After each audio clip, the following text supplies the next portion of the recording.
Hello guys, alam mo bakit ganito ka dapat?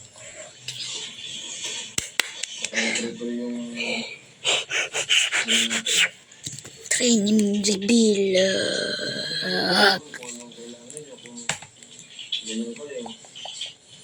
Diba? Tama na yun. Dapat isasalita. Para alam namin yung kailangan nyo. O kung yung ayaw nyo. Gusto nyo. Kaya kailangan important talaga yan. Kasi pag-usap.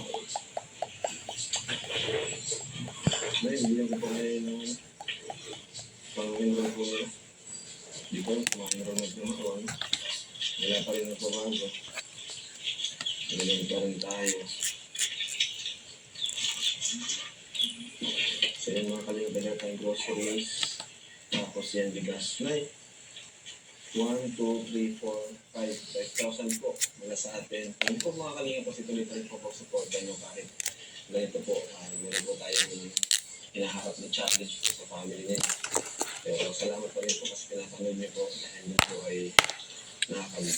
Makatulungan po natin sila sa pabahay po. Yun po yung pangunahin po yung pwedeng tulong sa kanila.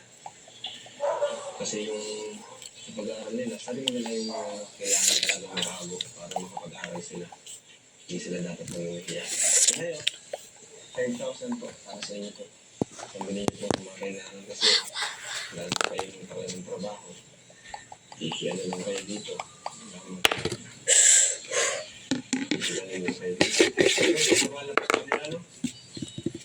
Sana sa susunod ay may improvement po tayo. Sige po. Sige na eh. Sige po. Bye-bye. Comment down below. So part 2. Or part 2 na pala to. At susunod na lang bukas ang part 3. Bye-bye. Bam bam.